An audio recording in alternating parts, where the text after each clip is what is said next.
नमस्ते दोस्तों, तो स्वागत है आपका हमारे चैनल एशिया स्पेस में। दोस्तों, आज मैं फिर आपके सामने एक बहुत ही इंटरेस्टिंग वीडियो लेकर आई हूँ जो रिबाहा इमरान का है। दोस्तों, उस वीडियो का नाम है India's electronic manufacturing to reach $300 billion in 4 years। दोस्तों, इसमें हमारे इंडिया के बारे में जो बातें की गई हैं वो बहुत सी तो बहुत अच्छी की गई हैं और बहुत सी बहुत बेकार, जो कि हमेशा ही करते हैं ये लोग। तो चलिए दोस्तों, शुरू करते हैं आज की वीडियो। अस्सलामुअलैकुम, this is me Ribaha Imran and you are watching my YouTube channel. So viewers, आज के मेरे प्रोग्राम का टॉपिक ये है, अगर बात करें हम भारत की, तो भारत की इलेक्ट्रॉनिक इंडस्ट्री अगले 3 से 4 सालों में पहुंच जाएगी $300 बिलियन जो है वो क्रॉस कर जाएगी। $300 बिलियन का टारगेट इनका ये है, जो कि पाकिस्तान की पूरी इकोनॉमी से भी ज़्यादा है। तो आज हम इस पर पाकिस्तानी आवाम का रिएक्शन रिकॉर्ड करेंगे। तो आइए लोगों की जानिब बढ़ते हैं, हमारे साथ रहिए। अच्छा सर, मेरे आज के प्रोग्राम का सवाल ये है कि 2025 तक भारत जो है $300 बिलियन का जो है टारगेट अचीव कर लेगा अपने इलेक्ट्रॉनिक डिपार्टमेंट और अपने मतलब IT इंडस्ट्री में। आप इसको कैसे देखते हैं? देखिए, बात ये कि रिसेंटली इंडिया की जो एक्सपोर्ट है आईटी की वो 20 बिलियन को क्रॉस कर चुकी है।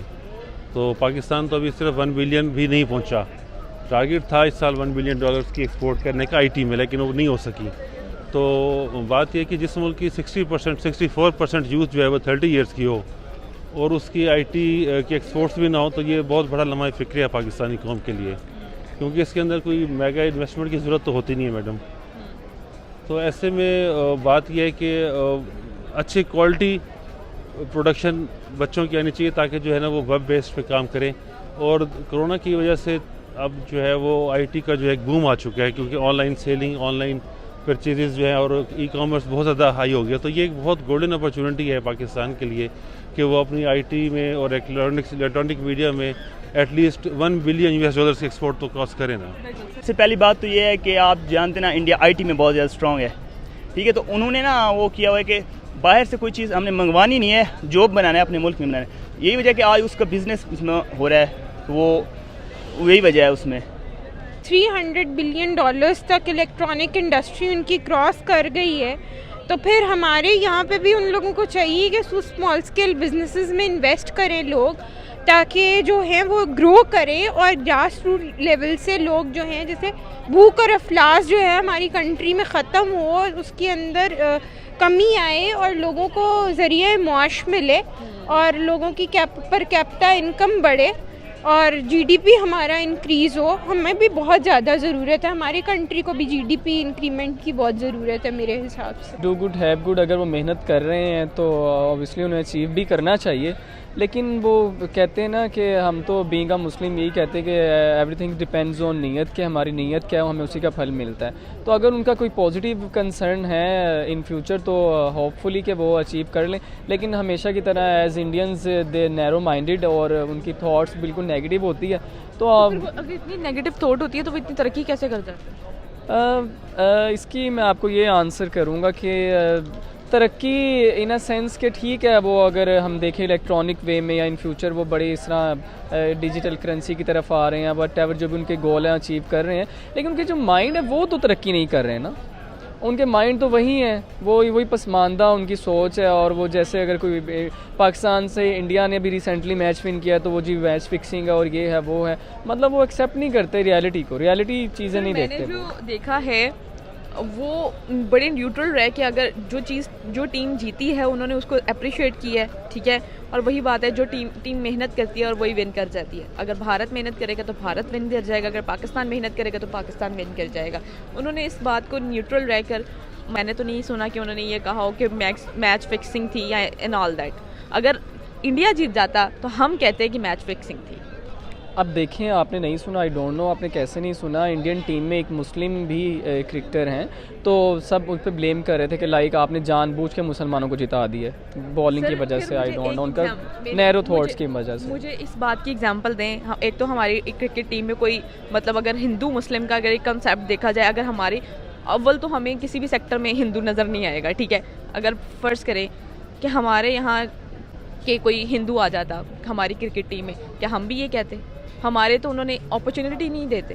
ऐसा है कि नहीं है? ऐसा बिल्कुल भी नहीं है, हम तो अप्रिशिएट करते हैं। और देखें, मज़हब से पहले वो एक पाकिस्तानी होगा, अगर वो यहाँ पर होगा तो वो पाकिस्तानी होगा। अगर देखें, आपने जैसे कहा कि वहाँ पे मुस्लिम था उनकी क्रिकेट टीम में, तो इसलिए उन्होंने जिता दिया, ठीक है। अब ये मुझे एक बात बताएं। ऐसा नहीं कहा, उनको ऐसा लगता है, उनको ऐसा लगता है, ऐसा लगता है। मुझे एक बात ब्लेम कर रहे हैं, उसके घर पे पथराव कर रहे हैं और पता नहीं उसको मारने की साजिश, और पता नहीं क्या कोहली ने क्या बोल दिया है और उसे मतलब साइड ले ली पाकिस्तानी टीम की। तो उन्होंने कहा हम तुम्हारी बच्ची के साथ आई डोंट नो पता नहीं क्या कर देंगे। तो मतलब क्या उनकी नैरो थॉट्स है, BJP and all that stuff जो इस तरह का है वहाँ पे इंतहा पसंद।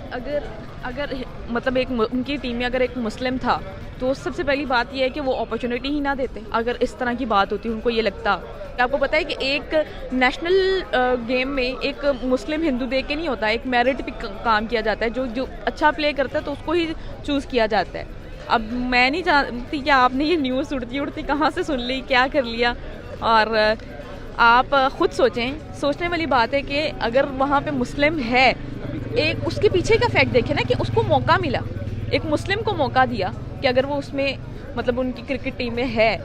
और मतलब आपने क्या सोच की ये बात? अब आप भी मुझे बोलने का मौका दें, जैसे उन्होंने उन्हें मौका दिया। मौके की बात ये है कि देखिए, इस तरह तो सलमान खान, शाहरुख खान पाइनियर्स है ना बॉलीवुड इंडस्ट्री के, तो वो कब से काम कर रहे हैं। अगर ऑब्वियसली अगर वो मज़हब देखते हो तो वो उनको ना चांस देते बॉलीवुड में।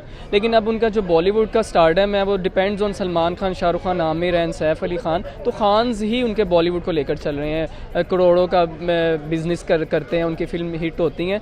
तो ऑब्वियसली आप ठीक कह रही हैं, अगर वो इस तरह का कॉन्सेप्ट रखते होते तो वो क्रिकेट टीम में भी ऑब्वियसली चांस ना देते। कह रहे हैं कि नैरो माइंडेड वो उनकी सोच। मतलब आपने इंटरप्ट कर दिया, मेरा आंसर कंप्लीट नहीं हुआ था। यही तो उनकी एक घटिया सोच है कि ऑटोमेटिकली उन्होंने खुद ही उसको चांस दिया है। अब अगर वो उसकी बैड परफॉर्मेंस रही है या उससे नहीं काम हो सका, तो अच्छी बॉलिंग नहीं हुई, तो अब उसे मज़हब का टैग लगा रहे हैं। This is not fair. यही तो उनकी नैरो थॉट्स हैं। यहाँ से उनकी मेंटल लेवल पता चलता है कि वो किस लेवल के हैं, उनकी मेंटालिटी क्या है। सवाल ये है कि अगर बात करें हम दोस्तों, ये रिबाहा जो है इन्होंने बहुत ही अच्छा रिप्लाई किया है। वैसे तो मुझे रिप्लाई करने का मुझे लगता है कि मुझे रिप्लाई करना है, लेकिन फिर भी मैं थोड़ा थोड़ा बता दूँ कि ये कहाँ से आया। ये जी जेंटलमैन नहीं, गधा, जी से गधा, जी से जेंटलमैन वाला जी नहीं। कहाँ से आया ये जी? बदतमीज़ कहीं का। कहाँ से इसने उड़ती उड़ती आवाज़ सुन ली है कि मतलब वो मोमडन था इसलिए उन्होंने हमको जिता दिया। अरे प्रभु। दोस्तों, एक बात बताइए, ये इतना जो बोल रहे हैं ना कि हम बहुत ब्रॉड माइंडेड हैं, ये वो, अबे जाओ, तुम्हारे एक भी सेक्टर में, मुझे एक भी किसी भी पाकिस्तान में किसी भी एक सेक्टर में बता दो कि कहाँ पर हिंदू है। हम और क्रिकेटर्स की बात करते हो, क्रिकेट में भी मोमडन्स हैं, हमारे हर एक सेक्टर में मोमडन्स हैं। और हमने कभी भी किसी को ये फील नहीं करवाया कि आप एक मुस्लिम हैं, जो कि तुम लोग हमेशा से करवाते हो। जो तो ये बदतमीजी कर रहे हैं ना यहाँ पर कि वो बहुत नैरो माइंडेड, उनकी बहुत घटिया सोच। अगर घटिया सोच होती ना तो तुम लोगों को ना मार मार के निकालते। समझ में आई? हम लोगों के यहाँ पे ना मुस्लिम और हिंदू का भेदभाव तभी होता है जब आगे से उंगली उठाई जाती है, आगे से एक्शन लिया जाता है, तब हम लोग एक्शन लेते हैं। ठीक है, तो हमें मत सिखाओ तमीज़, बदतमीज़ कहीं का। वो तो शुक्र है कि रिबाहा ने कट टू कट रिप्लाई किया है इसका, cut to cut, and I appreciate कि इन्होंने दिया जवाब। Thank you so much Ribaha. चलिए दोस्तों, आगे देखते हैं।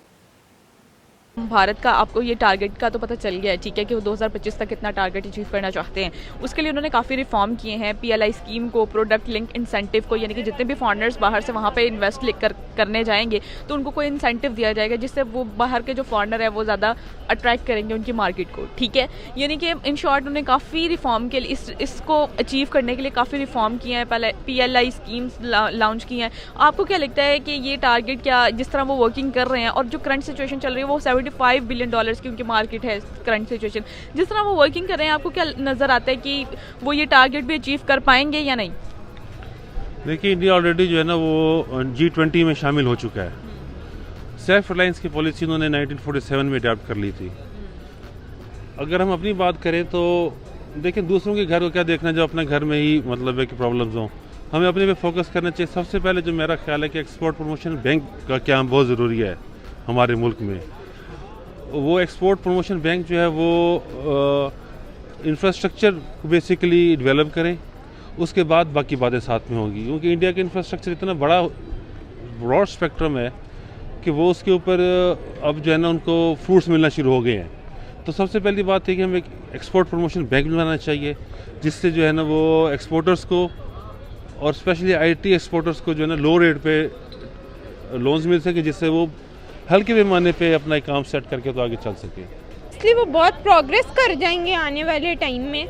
दे will progress a lot because they are investing in their electronic market, और वो अपने डिजिटल मीडिया मार्केटिंग सॉफ्टवेयर के जो लोग हैं उनको एम्प्लॉयमेंट दे रहे हैं, अपॉर्चुनिटी दे रहे हैं टू ग्रो। हमारे यहाँ पे यूथ को अपॉर्चुनिटी नहीं मिल रही टू ग्रो। तो जब तक यूथ आगे नहीं बढ़ेगी, जिस तरह इमरान खान का स्लोगन था कि यूथ आएगी आगे, youth will come forward, they will showcase their talent. तो अपॉर्चुनिटी नहीं है जब हम लोगों के पास, हम लोगों को एम्प्लॉयमेंट ही नहीं मिल रही, तो हम लोग किधर जाएंगे। यानी कि आप ये कहना चाहेंगे कि जो भारत काम कर रहा है, मतलब अपनी आईटी से रिलेटेड, अपने इलेक्ट्रॉनिक्स से रिलेटेड, आपको क्या लगता है कि वो ये भी इसे भी अचीव कर जाएगा $300 के, मतलब $300 बिलियन को अचीव कर जाएगा? वो देख रहे हैं, वो फोर्सी कर रहे हैं फ्यूचर को। वो यहाँ पे है, हम यहाँ पे है, हमारा टारगेट ही कोई नहीं। उनका एक गोल है, उनका एक टारगेट है, वो विजन देख रहे हैं उस चीज़ का, हम देख रहे हैं। जब हम नहीं देख रहे तो फिर हम कहाँ स्टैंड करते हैं? हमारी तो यूथ सड़कों पर रुल रही है। इतना बड़ा टारगेट है और ये पाकिस्तान की पूरी जीडीपी से भी ज़्यादा है, ठीक है। क्या वजह नज़र आती है कि इंडिया इतना आगे निकल गया और पाकिस्तान उस हिसाब से इतना ग्रो नहीं कर सका? देखिए वही बात है कि जब पाकिस्तान बना था और इंडिया बना था, तो हम लोग शुरू से जो है ना फॉरेन एड्स और सेल्फ रिलायंस से दूर चले गए थे। इंडिया ने आप ये देखें कि उसने सीटों को ज्वाइन किया था। पाकिस्तान ने जो है ना वो रशिया और अमेरिका के पास जाना पसंद किया, प्रेफर किया और अमेरिका के पास चला गया। तो जब आप सेल्फ रिलायंस नहीं होंगे, आप अपनी एक्सपोर्ट ही बढ़ेंगे। बेसिकली मैं आपको एक बात बताऊँ मैडम, इंडिया ने आपकी जो बेसिकली जो मुल्क की डेवलपमेंट होती है ना मैडम, वो होती है जीडीपी के ऊपर। अगर आपके मुल्क की जीडीपी ज़्यादा होगा तो आपका इन्फ्लेशन भी नहीं होगा, क्योंकि जब आपके पास जीडीपी कम होता है तो आप उतने ज़्यादा नोट्स बाई मार्केट में फेंकते हैं। आप अपना बेसिकली जब तक आपका जीडीपी नहीं बढ़ेगा तो आपकी ग्रोथ नहीं होगी। डोमेस्टिक प्रोडक्ट्स की परचेज को और अपने मुल्क की बनी चीज़ों को प्रेफर करें, उससे हमारा जीडीपी बढ़ेगा। आपको पता है हमारा टोटल जीडीपी जो है ना वो इंडिया के एक्सपोर्ट से कम है। इंडिया की इस वक्त जो एक्सपोर्ट थे ना, वो जो कोरोना आ गया ना लास्ट ईयर, वो they have cross 300 billion. Pakistan का पूरा जीडीपी 200 बिलियन का है, एक्सपोर्ट्स $15 अरब की हैं। तो वो क्यों है कि हमारे पास जीडीपी इसलिए कम है कि हम अपनी प्रोडक्शन, अपनी चीज़ों का इस्तेमाल नहीं करते। Be Pakistani, purchase Pakistani. लोगों के अंदर ब्रांड लॉन्च करें, ब्रांड के जब आए जाएगा, जब आप देख रहे हैं ब्रांड शुरू हो गए, तो इंशाल्लाह ताला इससे जो है ना एक मार्केट बनती है चीज़ों की। इस हिसाब से तो फिर देखा जाए तो भारत अपने मुल्क के लिए बहुत अच्छा काम कर रहा है। हर कोई अपने मुल्क के लिए बेहतर काम करना चाहता है। ये बात बेसिकली पॉलिसी मेकर्स की होती है। अब आप देख लें कि पिछले 3 साल से इन्फ्लेशन कहाँ से कहाँ पहुँच गई है।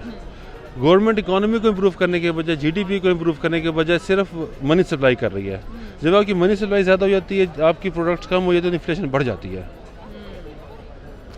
तो सर यानी कि देखें जिस तरह वो मतलब कोशिश तो कर रहे हैं, एटलीस्ट इतने बड़े बड़े टारगेट्स हैं। मैंने और भी काफ़ी टारगेट्स देखे हैं जो कि वो कुछ अचीव कर भी चुके हैं और वो कुछ कर भी रहे हैं, ठीक है।